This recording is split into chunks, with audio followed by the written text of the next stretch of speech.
Hello there. Please gather quickly around, as I can't bear to repeat myself, and I shan't be here all day. I'm here to tell you all the story of how I got to be here in this cemetery, here in Glens Falls, and here on this tour. My name is Effie Dunlap Garrow.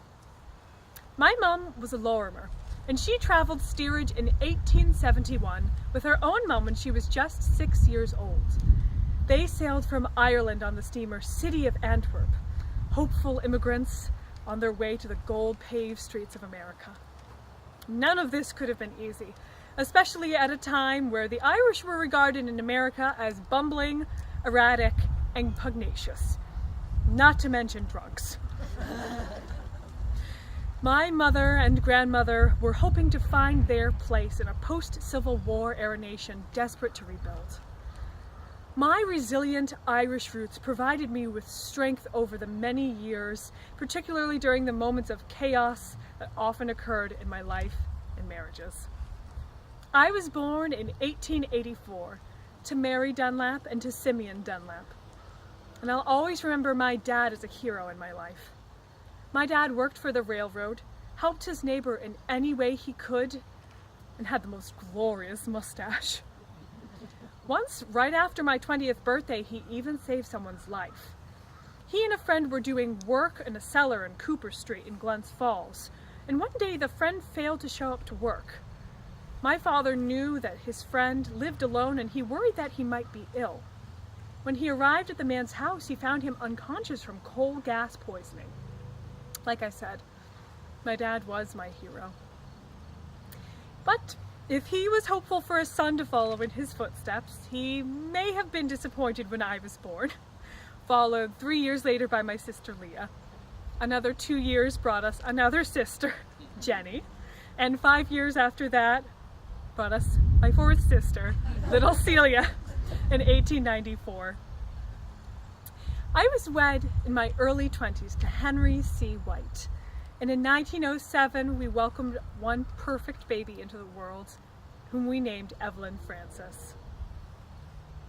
My Henry had a square jaw and big pale eyes. He was a catch.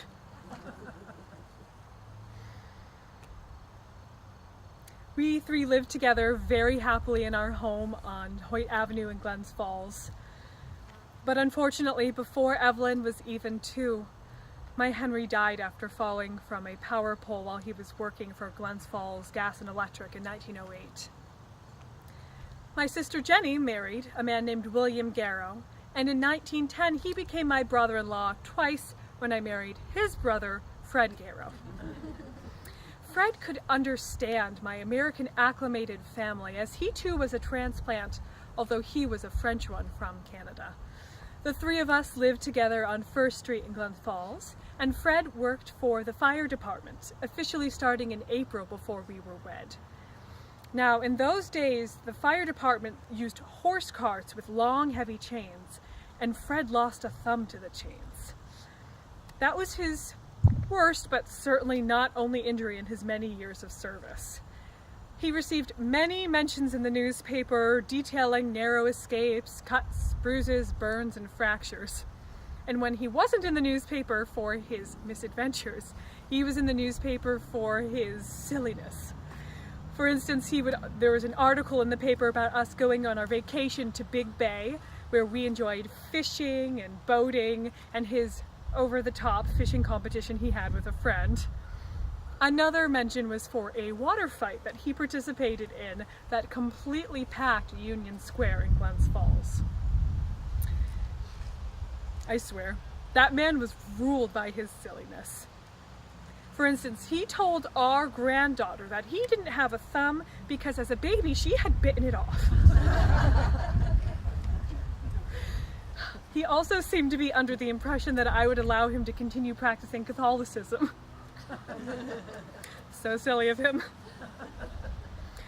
I did allow him to have a Catholic funeral, though, when he passed away in 1940.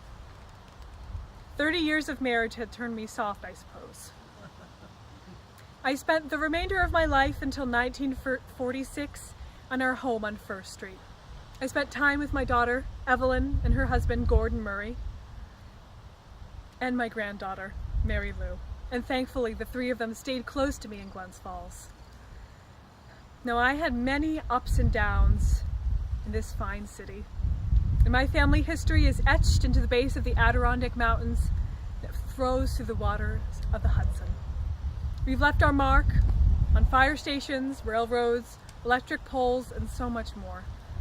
We've even left our mark on this day as my descendants continue to flourish and thrive, constantly contributing to the community and making it a more and more wonderful place to live each day. I couldn't be more proud.